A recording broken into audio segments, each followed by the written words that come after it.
If you're looking to get set up on a bike, you may be wondering how much money it's going to take. This will vary wildly depending on who you are and what you buy, but here are some baseline numbers based on my own experiences. For this video, I'm going to assume that you're doing your CBT and then buying a 125, since this is the quickest and cheapest way to go from nothing to riding a motorbike. The first thing you're going to need to buy is gear. For your CBT, all you really need is a helmet, jacket and gloves, and while you can usually loan these from the test centre, let's look at how much they tend to cost to buy, since you're going to have to do this at some point anyway. You can get a good helmet for around £100. I have their HJC C70 and it's great, I really recommend it.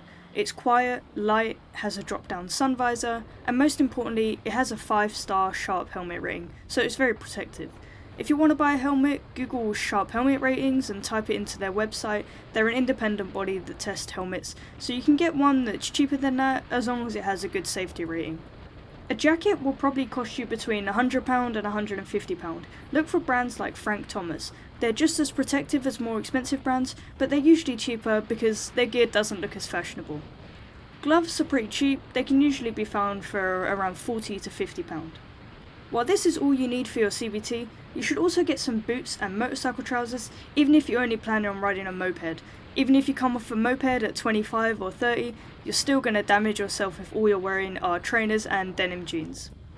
Boots can be found for around £60 to £100, while trousers will cost you the same as the jacket or thereabouts, around £100 to £150.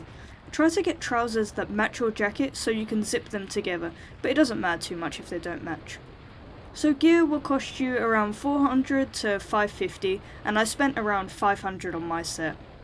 Of course there are cheaper and more expensive options, this is more on the budget side, but I definitely wouldn't recommend going out and buying the most expensive gear for your first set, since the more you ride, the more you'll start to notice things that you didn't realise you wanted at first, like heated gloves or a heated jacket.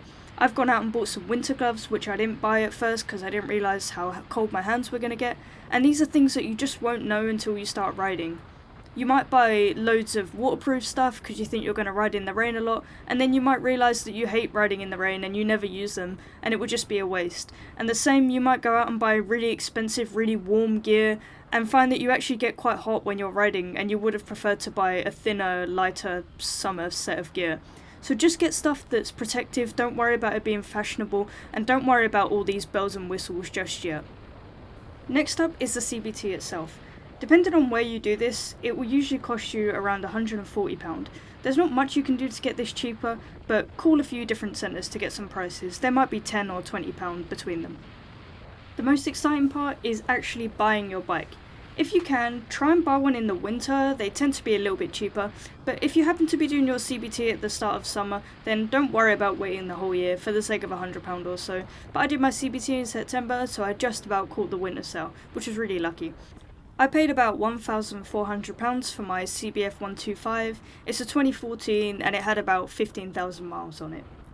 Looking at bikes like the Honda CBF 125 and the Yamaha YBR 125, which are very common starter bikes, these tend to go for around £1,500 to £2,000. Look for things like age and mileage and try to get a good deal. You can usually haggle a little bit to get a small discount, maybe of £100 or so. If that's out of your budget, then look at some Chinese brands like Lexmoto. They tend to be a lot cheaper. I've seen brand new Lexmotos go for around £1,300 to £1,500. So if you can find a second-hand one, you're going to get one even cheaper than that, maybe even for less than £1,000. If that's still out of your budget, you can look for one that's older or has more miles on it, but this is around the price I'd spend to get something that's cheap but also still reliable. For your first bike, you might not want to get one that's going to break down every 2 minutes. It's just going to be frustrating and make the learning process a lot less fun. Of course, if you're looking to buy a brand new bike from a dealer, it's going to cost you a lot more, probably around £3,000 to £4,000, so just weigh up what you're willing to pay. In my opinion, there's no point buying a brand new bike, especially a 125, because you're probably not going to keep it that long anyway, and you're just going to lose all that money in depreciation for no real benefit. But of course, it depends on what you want. This is going to be the big one for a lot of new and young riders, and that's insurance. To get third party only cover on a 125 will probably cost you around £700 if you're young, close to around £1,000 for fire and theft, and over £1,000 for fully comprehensive.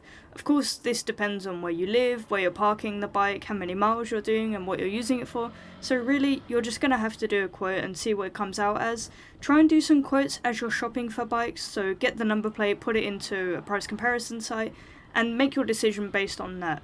Get a good deal on the bike, and one that's also not going to cost loads of money to insure.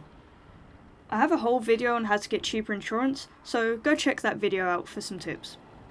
Weigh up if fire and theft coverage is worth it depending on the value of your bike. If your bike were to get stolen, you might not even get much of a payout by the time you've paid the excess, so really weigh up if it's worth it, especially on a cheaper bike. Finally, there's some miscellaneous costs like tax. For a 125, this is probably something like £20 for the year. It's based on emissions, so on a newer, more efficient bike, it might even be free. You still have to tax your vehicle even if it's free, so don't forget to do that.